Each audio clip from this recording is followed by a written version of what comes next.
top job? And is the UK ready for a Muslim Prime Minister?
What does it take to change the world? A big army? A cure to a pandemic? A revolution? All of these take either a lot of people, thousands of hours, or massive amounts of space. But for Julian Assange, all he needs is one room, an internet connection, and the world will listen. Assange is located here, and more specifically, right here. And from that location, he's posted government secrets, classified documents, and leaked emails from some of the world's most powerful people. And in doing so, has been labeled a hero, a villain, a nihilist, and everything in between. This is how an Australian programmer sequestered in the Ecuadorian embassy in London became one of the most influential and notorious people in the world. Born in 1971 in Townsville, Australia, Assange has always been on the move. Living in over 30 homes by the time he was in his mid-teens, Assange, along with his mother and half-brother, finally settled down in Melbourne. His introduction to hacking started at 16 when he was given a Commodore 64, which he attached to a modem. He attended the University of Melbourne, where he studied programming, physics, and mathematics. He never graduated, but that doesn't mean he didn't get an education. By 1991, Assange hacked into the Pentagon, US Navy, and other branches of the US government. In 1996, he was caught by the Australian Federal Police and charged with over 30 counts of hacking and computer-related crimes. He didn't get any jail time, but he was fined $2,100. I think the first taste of what would come later was the hacking that he did as a young programmer, and that really sort of foreshadowed a healthy skepticism of the use and abuse of technology by governments. That's Vernon Silver. I'm a reporter for Bloomberg's investigations team. Assange's youth as a hacker laid the foundation for him to start WikiLeaks in 2006. But what is WikiLeaks? It's a website that posts unfiltered, usually classified documents. What separates it from every other media outlet is that they have no editorial hierarchy. With a publication like the New York Times, information comes in, they take that information, package it, then disseminate it for the public to see. WikiLeaks, however, cuts out the middleman. WikiLeaks gathers information, most of it given to them anonymously. So what they're doing is really very simple. They get the information in one end from who gives it to them and out the other with sometimes minimal interference. Julian Assange is the leader of that, the mastermind, the creator, and really, because he thinks of it as a journalistic enterprise, the editor-in-chief. But every story starts with a source, and Assange has some unconventional sources. Julian Assange does not hack as far as we know. He is the recipient of people who are either insiders who give him secret documents or hacked emails from a foreign power. That's Eli Lake. I am a columnist for Bloomberg. And there was no source bigger for Assange than Chelsea Manning. He used to be known as U.S. soldier Bradley Manning. In 2010, Manning provided Assange and WikiLeaks with hundreds of thousands of leaked government documents. WikiLeaks quietly began releasing the documents in February of 2010, then made big headlines in April by posting what is now known as the collateral murder video. Come on, fire! It was a vivid, graphic video. It changed the debate on the Iraq War, and importantly, it put WikiLeaks on the map when they put it online, and they couldn't be ignored at that point. And those leaks were just the beginning. They went on to post more than 90,000 leaked documents known as the Afghan war logs, 390,000 documents known as the Iraq war logs, and 250,000 private messages between diplomats called cables in what is now known as Cablegate. These leaks were met with very real ethical questions. The problem with publishing those cables was that a number of confidential sources for U.S. diplomats who faced real danger when their names were exposed. Then Secretary of State Hillary Clinton drove the point home that every country, including the United States, must be able to have candid conversations about the people and nations with whom they deal. Shortly after Cablegate, the Swedish government issued an arrest warrant for Assange on allegations of rape and molestation. He claimed the allegations were fabricated to get him extradited to the United States, a claim the U.S. government denied. Either way, Assange's next move was to seek refuge in the Ecuadorian embassy, which really was the beginning of the new chapter in his life and what we're dealing with now, which is him being stuck in London. What was supposed to be an office in an embassy is now Assange's self-imposed prison to this very day. But that doesn't mean he's slowed down. Since being trapped at the embassy, WikiLeaks has released files about Guantanamo Bay prisoners, Syrian political figures, and the draft to the Trans-Pacific Partnership. And then came the 2016 U.S. election.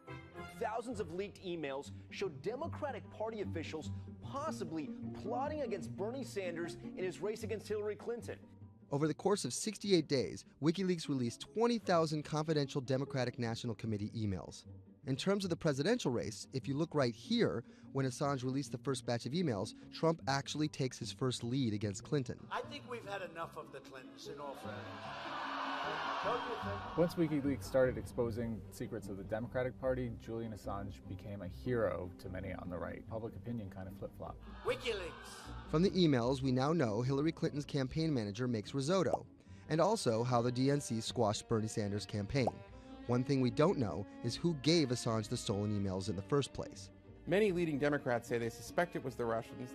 They released an analysis from a private cybersecurity firm that had said it was the Russians. But Assange claims our source is not the Russian government, and it is not a state party. So this is where we stand today. The public still doesn't know who provided the emails to WikiLeaks. Meanwhile, Assange is still running WikiLeaks and still releasing documents. In March 2017, he started publishing documents from the CIA's Center for Cyber Intelligence called Vault 7. The CIA, the agency charged with finding and keeping our top secrets, can't keep its own secrets. As long as Assange has a connection to the world, no government secret will be too far from exposure. Julian Assange is still in the embassy. Maybe he'll leave, maybe he won't. Kind of regardless, his work has been done. He's changed the way people think about their governments, about their own secrets, about their own hackability, and really the world has changed because of him.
When it debuted, the 4G wireless we have today allowed people for the first time to hit the road and explore unknown places with only a smartphone for directions. When 5G arrives, it could enable driverless cars to take us there as well. 5G stands for 5th generation mobile networks or wireless systems. It's insanely fast and can accommodate a lot more connected devices. But the reason it's being called revolutionary is because 5G will allow connected devices to speak to each other as well as people.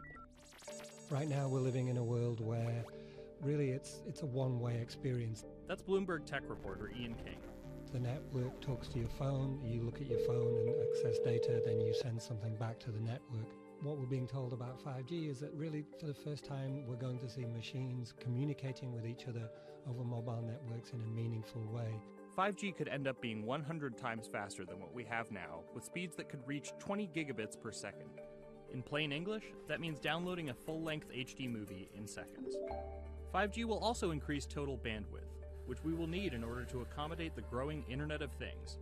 We're talking about the class of devices like internet-connected refrigerators, thermostats, dog collars, but 5G will enable many, many more. Things like your utility network, factories, where machines are just sat there not connected at all.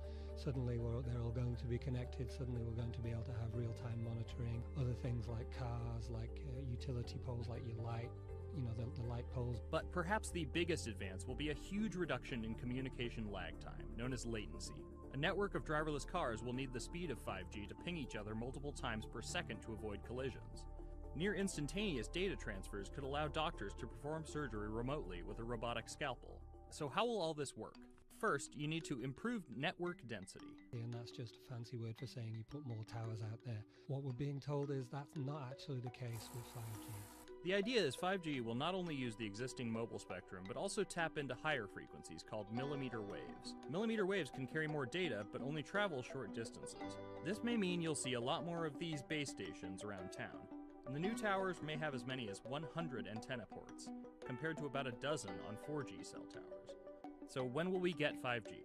Getting 5G ready is expected to cost providers $275 billion over 7 years in the US alone. Look for the first 5G service to pop up in big cities sometime in 2019.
When people think of Vladimir Putin, they think of capital P, power. And that's exactly the impression he creates. Whether it's physical power, firing different weapons, riding in various James Bond-esque modes of transportation, or tossing hapless opponents in judo. Or political power, ruling his own country with an iron fist, crushing his political opposition, or, most recently, being accused of meddling in foreign elections for his own benefit. This is how Vladimir Putin went from a poor, tough kid in Leningrad to a KGB spy to the very symbol of modern Russia.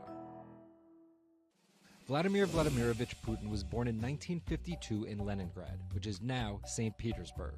His father was a factory foreman and his mother a homemaker. It is widely said that Putin's public-facing tough guy persona can be traced back to him getting into fights when he was younger, which paved the way for him to take up judo.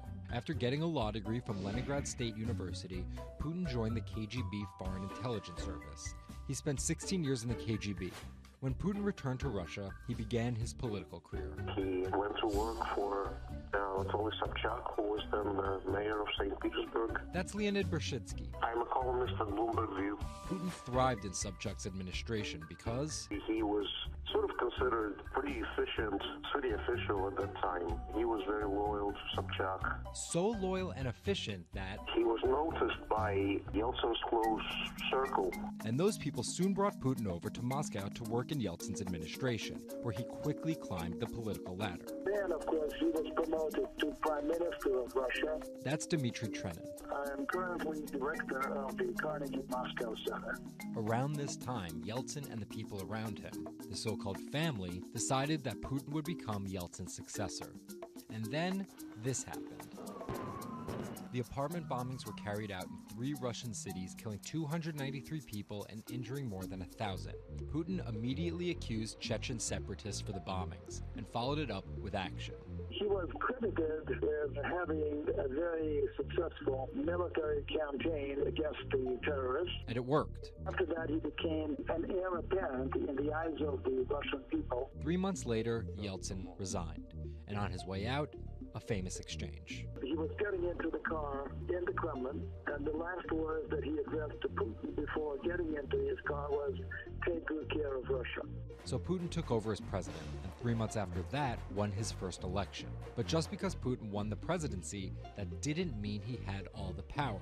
This is Michael McFall. I was U.S. ambassador from 2012 to 2014. In the 1990s, there was a fire sale of all the things worth owning in Russia, and certain people, the oligarchs, did better than others in that fire sale, sometimes called privatization, and those people tended to be well connected with the Yeltsin regime, and they weren't Putin's friends. But they probably miscalculated, thinking that they could easily find a way to influence him. It became impossible almost from the start. From that very moment, there was warfare between him and the oligarchs. That's when Putin gave the oligarchs a choice. Putin's way? Some of those people from the 90s managed to figure out a new way of dealing with Putin and have survived. Or prison. Others could not find common vision, and so they lost their assets. Khodorkovsky once was Russia's richest person, worth $15 billion, but he ran afoul of President Vladimir Putin and spent a decade in prison. With domestic power consolidated, Putin focused on restoring Russia's global influence. Putin is the guy who believes in the expansionist Russian state. Georgia and Ukraine and all the other Soviet republics that split off when the Soviet Union fell apart, he still believes that they're traditional Russian satellites. A lot of his strategy is about keeping them in the orbit. That Yeltsin line, take good care of Russia, that's how he understands it. And he used annexation and invasion, as well as oil, gas, and trade to keep former Soviet republics in Russia's orbit. In 2008, Putin's 2 terms were up, and he decided to step down as president. Dmitry Medvedev stepped in as president, and Putin went back to prime minister. But really, Putin never left power. He pretty much continued running the country, and Medvedev was a bit of a figurehead. There was actually a period of cooperation between Russia and the U.S. that benefited both countries during Medvedev's presidency. Because Medvedev did not have the same negative attitude towards the West as Putin did. But when Putin came back to run for a 3rd term, in the lead up to the 2012 election, it was widely believed that both the presidential and parliamentary elections were rigged, and Russians took to the streets. Putin blamed the protests squarely on America, and more specifically, Secretary of State Hillary Clinton. He believed that she had sent, this is his words, a signal to demonstrators. Still, Putin won by a huge margin and set about crushing the protest movement immediately upon his return to the Kremlin. Over the next few years, Russia's economy tumbled. Putin annexed Crimea, leading to sanctions. The price of oil fell drastically. The ruble hit a new low, and America played down Russia's influence, with Obama calling Russia a regional power. Despite all of that, Putin's approval rating remained sky high, and then an opportunity for payback. I think I'd get along very well with Vladimir Putin. In 2016, there was one candidate who called Vladimir Putin very smart. Trump exhibited tolerance towards Putin's actions annexing Crimea, and similar views on NATO and sanctions. Secretary Clinton didn't support any of those views. Even though Putin denies any wrongdoing, U.S. elections. Yes. The U.S. has accused Russia of being behind the leaking of 20,000 Democratic National Committee emails, which many say helped Trump beat Hillary Clinton in the presidential election. Which leaves us here, with the possibility of a President Putin until 2024, positioning Russia to be the world power he always imagined it should be.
Jack Ma is Asia's richest man and most recognizable business tycoon.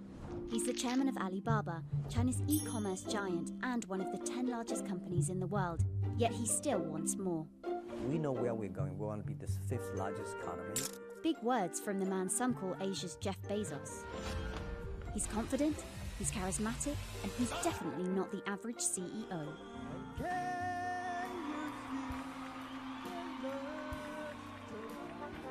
This is how a poor school teacher went from the classroom to being one of the most influential multi-billionaires in the world.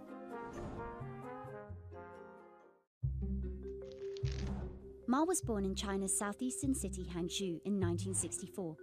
His parents were traditional musician storytellers. As a teenager, he started to learn English from foreign tourists after China opened up in the late 1970s. And then for 9 years, Jack Ma hung around outside the Hangzhou Hotel, which is now called the Shangri-La. He would get up at 5 a.m. to talk to travelers. That's Bloomberg technology reporter Lulu Chen. And I cover China Internet for Bloomberg. Ma failed China's National University entrance exam twice before being admitted to local teachers' college. He graduated in 1988. He applied for 30 jobs and got rejected, including from the fast food giant KFC. When KFC come to China, come to us, say, 24 people went for the job. 23 people accepted. I was the only one guy. Then Ma got a job at a local university and taught English there for about 5 years, earning just $15 a month. On the side, he started a translation company with several friends. During a company trip to the US in 1995, Ma had his first encounter with the internet at a friend's place in Seattle. I searched the first word beer. I don't know why, because it's easy to spell, baby. And I see beers from Germany, beers from USA, beers from Japan, but there's no beer from China. So he searched for the word China instead and still couldn't find anything. And that got him thinking. He wanted to build something that would put China on the world's map. He started China Pages, a Yellow Pages-like website, but it didn't take off. Then Ma joined a government agency in Beijing to help set up a website. By 1999, the internet stock boom had gripped Wall Street, and back in his Hangzhou apartment, Ma decided to try again. With his wife and a group of friends, Ma raised $80,000 and set up Alibaba, a site that allowed businesses to sell stuff to each other. 人家美国人强就强它的硬件，强就强它的系统建设，这方面确实比你早。但是玩信息玩软的，中国人的脑袋绝不比你们长。我们在座的所有人的脑袋绝不比你们长。 By 2000, Alibaba had raised $25 million from investors, including Goldman Sachs and SoftBank. He had no business plan and zero revenue, but his eyes was very strong eyes. In 2003, Alibaba started Taobao, a platform for individual sellers to trade with each other, and publicly declared war against eBay, who had started to make a foray into China. Jack Ma has this famous saying that Alibaba is a crocodile in the Yangtze River, whereas eBay is a shark in the ocean. And if they fight eBay in the ocean, then they'll lose. But if they fight them in the Yangtze River, then they have a home base advantage. In 2007, just 1 year after it forced eBay out of China, Alibaba debuted its business-facing division on the Hong Kong Stock Exchange. But it delisted 5 years later as its performance sagged.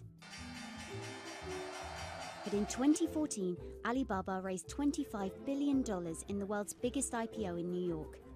Everybody should have a dream. What if that dream comes true? After achieving dominance in the business of e-commerce in China, Alibaba has been building an internet empire worth $472 billion, with businesses in cloud computing, online video streaming, movie production, healthcare, sports, retail, and even news media. Alibaba buying into South China Morning Post really raised eyebrows. This is the largest English newspaper in Hong Kong, and it shows that Jack Ma's ambitions weren't limited